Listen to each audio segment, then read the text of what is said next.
दोस्तों नमस्कार। मैं मनोज द्विवेदी अपने YouTube चैनल पर आपका स्वागत करता हूं। हम लोग इस ऑनलाइन क्लास के माध्यम से कक्षा 11 गणित का जो टॉपिक है आज सरल रेखा, इस टॉपिक की हम लोग शुरुआत करेंगे। तो सबसे पहले जो लोग इस चैनल पर नए हैं वो इस चैनल को सब्सक्राइब कर लें। यदि क्लास अच्छी लगे तो लाइक और शेयर ज़रूर करें। ठीक है, चलिए क्लास की शुरुआत करते हैं। सरल रेखा देखिए हमारा नया चैप्टर है सरल रेखा, और ये इंटरमीडिएट स्तर पर देखा जाए या कंपटीशन स्तर पर देखा जाए ये बहुत ही इम्पॉर्टेंट टॉपिक होता है।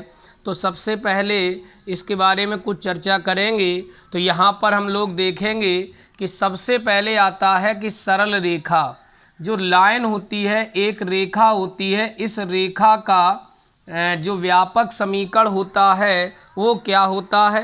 सबसे पहली बात तो होती है कि मान लो कई समीकरण हमको दिए गए, इन कई समीकरणों में हम यह कैसे पहचानेंगे कि कौन से समीकरण एक सरल रेखा के समीकरण हैं। देखिए जान लीजिए, केवल और केवल वही समीकरण एक सरल रेखा के समीकरण हो सकते हैं, केवल वह समीकरण सरल रेखा के समीकरण हो सकते हैं जो चर x तथा चर y में एक घाती होते हैं। ऐसे समीकरण जो चर x तथा चर y में एक घाती होते हैं वह रेखा के समीकरण को निरूपित करते हैं। क्योंकि आप लोग पढ़ेंगे सरल रेखा, वृत्त पढ़ेंगे, अतिपरवलय पढ़ेंगे, है ना, परिवलय पढ़ेंगे, तो सबकी एक अपनी अपनी पहचान होती है कि कौन से समीकरण सरल रेखा का समीकरण है, कौन सा समीकरण एक परवलय का समीकरण है, कौन सा समीकरण एक वृत्त का समीकरण है। तो ये सारी पहचान हमें जानना जरूरी है। तो रेखा के समीकरण की पहचान है कि वे समीकरण ऐसे समीकरण जिनमें चर x तथा चर y की जो सबसे बड़ी घात होती है उसे हम कहते हैं रेखा का समीकरण। तो सबसे पहले आता है सरल रेखा का व्यापक समीकरण, यानी the general form of line. The general form of a line क्या होगा, ax plus b y plus c is equal to 0। इसे कहा जाता है किसी सरल रेखा का व्यापक समीकरण। ये किसी सरल रेखा का व्यापक समीकरण होता है। मैंने अभी अभी आपको बताया कि ऐसे समीकरण जो चर x तथा चर y में एक घाती होते हैं, ऐसे समीकरण जो चर x तथा चर y में एक घाती होते हैं, ऐसे समीकरण रेखा के समीकरण को प्रदर्शित करते हैं, ऐसे समीकरण रेखा के समीकरण को व्यक्त करते हैं। तो आपने जाना कि ax plus b y plus c is equal to 0 ये किसी सरल रेखा का समीकरण है। ठीक है, अब बात आती है कि एक सरल रेखा के समीकरण को, जैसे मान लो ये किसी सरल रेखा का समीकरण है, तो किसी सरल रेखा के समीकरण को तीन रूपों में परिवर्तित किया जा सकता है। कोई भी सरल रेखा का समीकरण हो, उस सरल रेखा के समीकरण को तीन रूपों में परिवर्तित कर सकते हैं।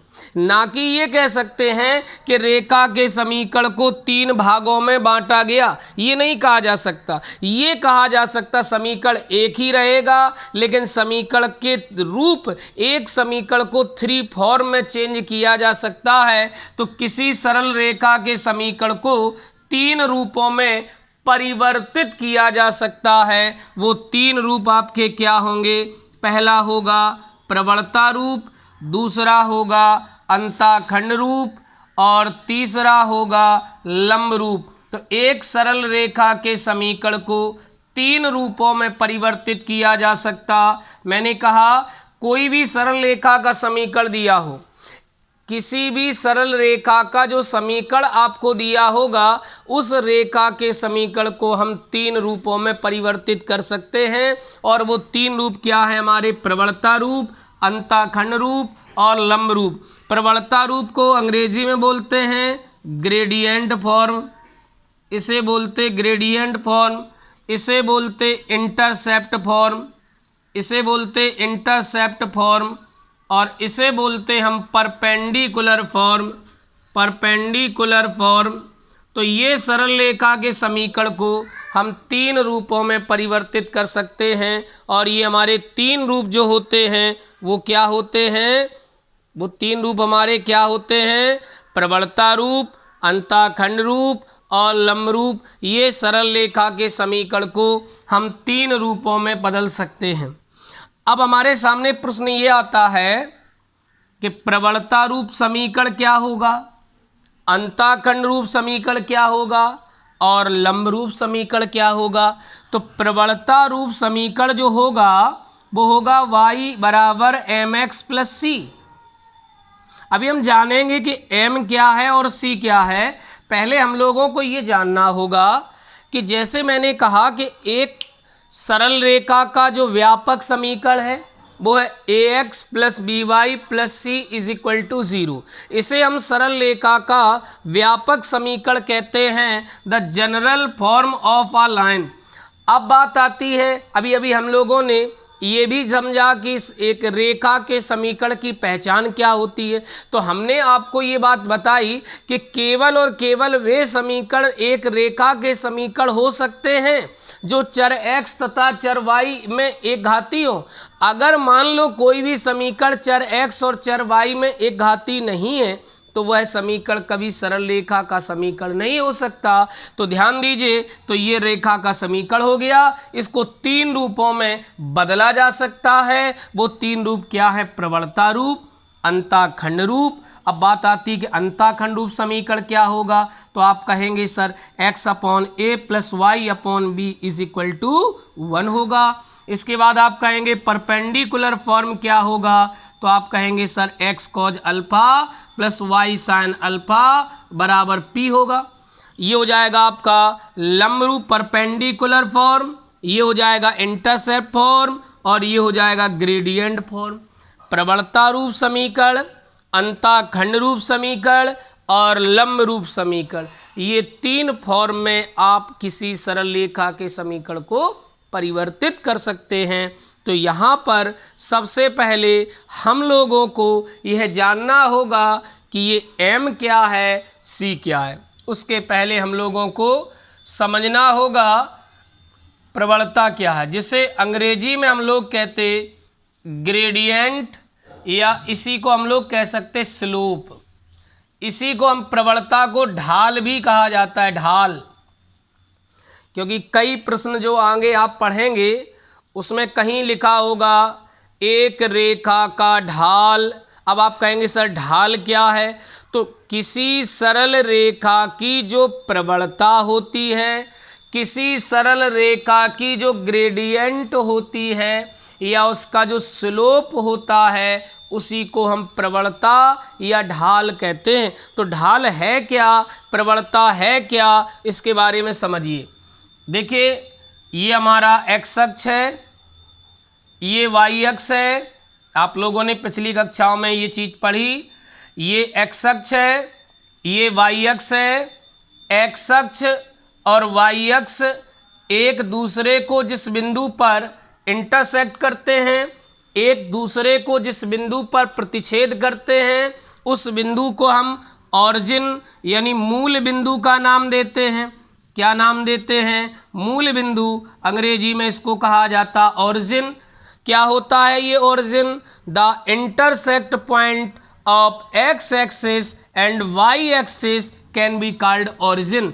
अर्थात x अक्ष और y अक्ष एक दूसरे को जिस बिंदु पर प्रतिच्छेद करते हैं उस बिंदु को हम क्या कहते? ऑरिजिन कहते हैं, मूल बिंदु कहते हैं। और ये मूल बिंदु क्या करता है? ये मूल बिंदु अक्षों की डायरेक्शन को बताता है कि मूल बिंदु के दाईं ओर x अक्ष की धन दिशा, मूल बिंदु के बाईं ओर x अक्ष की ऋण दिशा, मूल बिंदु से ऊपर की ओर y अक्ष की धन दिशा, नीचे की ओर y अक्ष की ऋण दिशा होती है। तो ये अक्षों की डायरेक्शन होती हैं। इन डायरेक्शन को आप अच्छी तरीके से लर्न करें। मैंने अभी अभी बताया कि x अक्ष और y अक्ष एक दूसरे को जिस बिंदु पर प्रतिच्छेद करते हैं वह बिंदु हमारा मूल बिंदु कहलाता है। इस मूल बिंदु के दाईं ओर जो दिशा होगी वो एक्स अक्ष की धन दिशा होगी। मूल बिंदु के बाईं ओर एक्स अक्ष की ऋण दिशा होगी। मूल बिंदु से ऊपर की ओर वाई अक्ष की धन दिशा होगी और नीचे की ओर वाई अक्ष की ऋण दिशा होगी। इतनी बात समझने के बाद मान लो ये कोई रेखा है जो अक्षों की धन दिशाओं से होकर गुजर रही है, ठीक है ना। अब क्या ध्यान से समझिएगा, इस रेखा ने, ये हमारा एक्स अक्ष है, इस एक्स अक्ष के साथ वामावर्त क्रम में ये कोई मान लो कोण थीटा बनाया। देखो ध्यान से, ये कोण किसने बनाया? देखो ये आपकी एक रेखा है, ये आपका एक्स अक्ष है और ये एक्स अक्ष की धन दिशा से रेखा गुजर रही है। तो ये जो एंगल बन रहा है वो एक्स अक्ष की धन दिशा में बन रहा है, लेकिन एक्स अक्ष ने नहीं बनाया ना रेखा ने बनाया, दोनों ने एक साथ मिलकर बनाया। यानी इस रेखा ने इस एक्स अक्ष के साथ कोण बनाया। किस क्रम में बनाया? वामावर्त क्रम में। तो मैंने कहा कि किसी रेखा द्वारा एक्स अक्ष की धन दिशा में एक्स अक्ष के साथ वामावर्त क्रम में बनाए गए इस कोण की जो स्पज्या होती है उसे उस रेखा की प्रवणता कहते हैं, जिसे एम से प्रदर्शित करते हैं। अब आप कहेंगे सर स्पज्या क्या है? देखिए साइन को हिंदी में ज्या बोलते हैं, कॉस को कोज्या बोलते हैं, टेन को स्पज्या बोलते हैं। तो ये ज्या, कोज्या, स्पज्या ये त्रिकोण में तीन स्पत्तियों के नाम होते हैं। तो यहाँ पर मैंने एक बार पुनः समझिए, मैंने कहा कि किसी रेखा द्वारा एक्स अक्ष की धन दिशा में, ये रेखा है, ये एक्स अक्ष की धन दिशा है, किसी रेखा द्वारा एक्स अक्ष की धन दिशा में एक्स अक्ष के साथ वामावर्त क्रम में बनाए गए इस कोण की जो स्पज्या होगी वह उस रेखा की प्रवणता कहलाती है। तो यहाँ पर एक प्रवणता का सूत्र भी बन गया कि अगर कोई रेखा एक्स अक्ष की धन दिशा में एक्स अक्ष के साथ थीटा कोण बनाएगी तो उस रेखा की प्रवणता सदैव m बराबर tan थीटा रहेगी। क्वेश्चन यहां से बनेगा, क्वेश्चन पे एग्जाम में पूछेगा उस रेखा की प्रवणता निकालो जो एक्स अक्ष की धन दिशा से एक्स अक्ष के साथ 30 अंश का कोण बनाती है, 120 का बनाती है, 90 का बनाती है, 60 का बनाती है, 240 का बनाती है। तो कुल मिला के जब कोई रेखा एक्स अक्ष की धन दिशा में एक्स अक्ष के साथ वामावर्त क्रम में थीटा कोण बनाएगी तो उस रेखा की जो प्रवणता होगी वो m बराबर tan थीटा होगी। ठीक है, प्रवणता को m से प्रदर्शित करते हैं। थीटा क्या है? इस रेखा का एक्स अक्ष की धन दिशा के साथ झुकाव, कि ये जो रेखा है ये एक्स अक्ष की धन दिशा में एक्स अक्ष के साथ कितने अंश के कोण पर झुकी हुई है। तो ये उस रेखा का एक्स अक्ष के साथ क्या है? झुकाव। क्या है? ये रेखा का एक्स अक्ष की धन दिशा के साथ क्या है? झुकाव। तो ध्यान दीजिएगा, तो ये एंगल यहाँ भी शो कर सकता है कि जैसे ये रेखा है, इस रेखा का एक्स अक्ष के साथ ये झुकाव क्या है? तो ये झुकाव, ये इस वामावर्त क्रम, ये भी झुकाव हो सकता है थीटा। ये वामावर्त क्रम में बनाया गया कोण है और ये रेखा का एक्स अक्ष के साथ झुकाव है। तो ध्यान दो, ये कोण अगर थीटा है तो रेखा की प्रवणता क्या होगी? m बराबर tan थीटा। चलिए सी क्या है? देखो, जब ये रेखा अक्षों की दिशा, अक्षों से होकर गुजरी, ध्यान देना, जब ये रेखा अक्षों की से होकर गुजरी तो जैसे ये रेखा अक्षों से गुजरती है तो ये रेखा अक्षों को ए और बी पर क्या करती है? प्रतिच्छेद। तो जैसे ही इस रेखा ने अक्षों को यहाँ ए और बी पर काटा तो आपने देखा कि एक्स अक्ष पे ये पूरा वाई अक्ष था, इस वाई अक्ष पे कटा हुआ जो भाग है वो ओ ए मिला और एक्स अक्ष पे कटा हुआ भाग ये ओ बी मिला। तो ध्यान दो, जो सी होता है ये रेखा द्वारा वाई अक्ष की धन दिशा में काटे गए अंताखंड की माप है। जो सी है वो अब बात कोई यहाँ पे एक प्रश्न बन जाता है कि अंताखंड क्या है। तो अंताखंड का जवाब आपके सामने है कि किसी रेखा द्वारा अक्षों के बीच कटे हुए जो भाग होते हैं उन कटे हुए भागों को हम अंताखंड कहते हैं। किसी रेखा द्वारा, भाई जब एक रेखा अक्षों से गुजरेगी, जब एक रेखा अक्षों से गुजरेगी तो अक्षों को भिन्न भिन्न बिंदुओं पर प्रच्छेद करेगी। तो जब भिन्न भिन्न बिंदुओं पर प्रच्छेद करेगी तो इन अक्षों पे जो कटे हुए भाग OA तथा OB हमको प्राप्त होंगे, इन कटे हुए भागों को हम अंताखंड कहते हैं। क्या कहते हैं? अंताखंड कहते हैं। तो ये OA क्या है?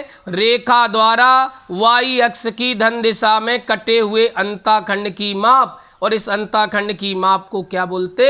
C क्या है? y अक्ष की धन दिशा में कटे अंताखंड की माप। ठीक है, क्लियर? चलिए अब इसमें आ जाइए। देखिए ये हमारा x अक्ष हो गया, ये हमारा y अक्ष हो गया। ये एक रेखा अक्षों से गुजरी, कहीं से भी गुजर सकती, चाहे धन दिशा हो चाहे ऋण दिशा हो, कहीं से भी। अब जब रेखा अक्षों से गुजरेगी तो स्वाभाविक है अक्षों के बीच कटे हुए भाग प्राप्त होंगे। तो इन कटे हुए भागों को अंताखंड कहते हैं। तो एक रेखा द्वारा x अक्ष पे कटे हुए अंताखंड की माप A और y अक्ष पे कटे अंताखंड की माप B।